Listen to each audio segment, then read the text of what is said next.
Hello guys, आज की class में हम क्लाइमेटोलॉजी में विशिष्ट आर्द्रता और सापेक्षिक आर्द्रता को विस्तार से समझेंगे।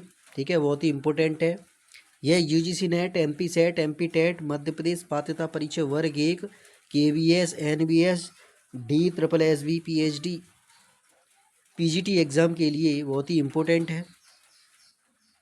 अगर आप हमारे चैनल पर नए हो तो हमारा चैनल सब्सक्राइब जरूर करें, लाइक भी करें और अपने दोस्तों को शेयर भी करें, जिससे उनको भी लाभ हो, उनके भी कॉन्सेप्ट क्लियर हो।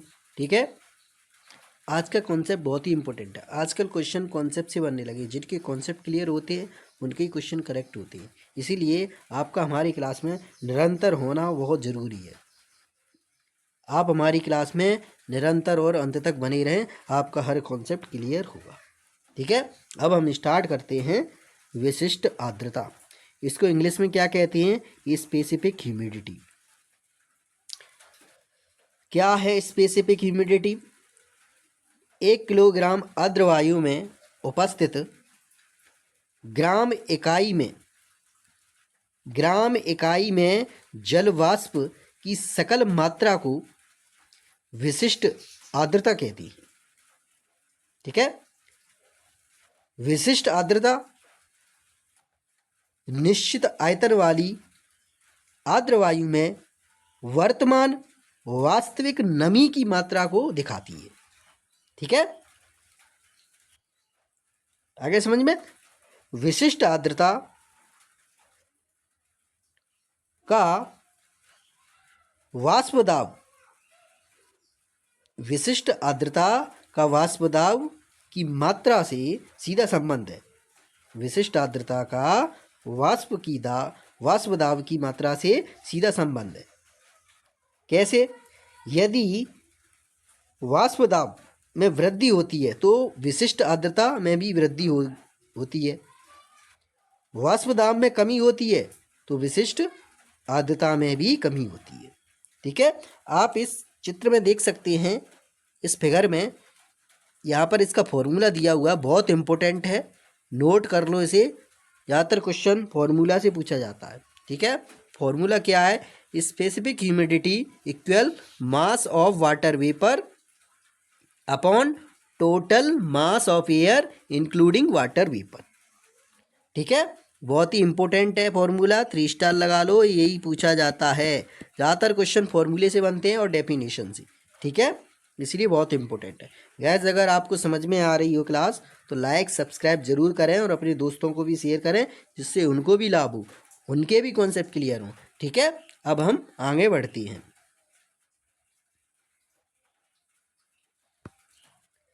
विशिष्ट आर्द्रता एवं वायु दाब में उल्टा संबंध होता है, विलोम संबंध होता है। ठीक है, पूछ लेते हैं स्टेटमेंट में, इसीलिए नोट कर लो इसे। विशिष्ट आर्द्रता के आधार पर वायुमंडल से संभावित वर्षा की मात्रा का अनुमान लगाया जाता है। ठीक है, इससे हम किसका अनुमान लगाते हैं? वर्षा का अनुमान लगाते हैं। अब नेक्स्ट है सापेक्षिक आर्द्रता, बहुत इंपॉर्टेंट है। सापेक्षिक आर्द्रता इंग्लिश में क्या कहते हैं? Relative humidity. क्या है रिलेटिव ह्यूमिडिटी? किसी निश्चित तापमान पर वायु में उपस्थित जल वाष्प की मात्रा, जल की बूंदों की मात्रा एवं जल ग्रहण करने की क्षमता के अनुपात को सापेक्ष आर्द्रता कहती है, सापेक्षिक आर्द्रता कहती है। ठीक है, ठीक है गाइस। सापेक्षिक आर्द्रता हवा में विद्यमान जलवाष्प की मात्रा और उसी तापमान पर हवा की जलवाष्प धारण करने की क्षमता पर निर्भर करता है। ठीक है, इसीलिए इसमें 2 प्रकार के परिवर्तन होते हैं। अब वो परिवर्तन कौन कौन से हैं हम आगे देखते हैं। 2 परिवर्तन हैं। पहला परिवर्तन है जल वाष्प की मात्रा जितनी अधिक होगी सापेक्ष आर्द्रता भी उतनी ही अधिक होगी। ठीक है, दूसरा है अगर हवा का तापमान बढ़ जाता है तो उसकी सामर्थ्य क्षमता भी बढ़ जाती है और सापेक्ष आर्द्रता कम हो जाती है। ठीक है, हवा का तापमान बढ़ता है तो उसकी सामर्थ्य क्षमता भी बढ़ जाती है और सापेक्ष आर्द्रता कम हो जाती है। हवा की सापेक्ष आर्द्रता ही बाष्पीकरण की दर तथा मात्रा को निर्धारित करती है। इसको हम परसेंट में व्यक्त करते हैं। ठीक है, आप देख सकते हैं इसको हम किस में व्यक्त करते हैं, परसेंट में व्यक्त करते हैं। किस में दर्शाते हैं, परसेंट में।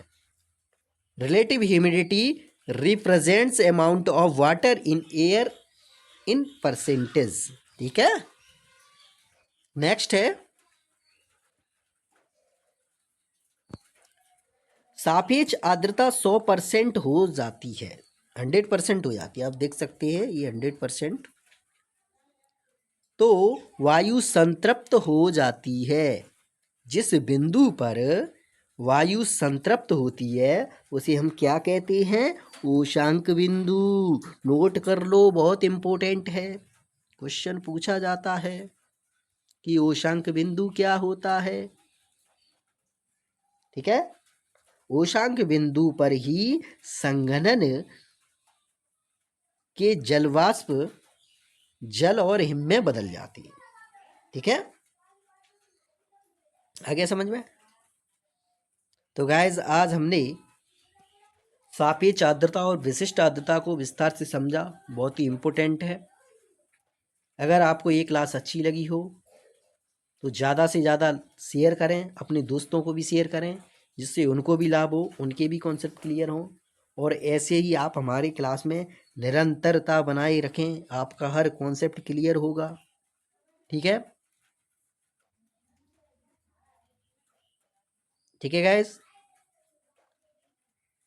और अगर आप हमारे टेलीग्राम चैनल से जुड़ना चाहते हैं तो आप डिस्क्रिप्शन बॉक्स में जाकर टेलीग्राम चैनल की लिंक दिए, वहाँ से आप जुड़ सकते हैं। ठीक है।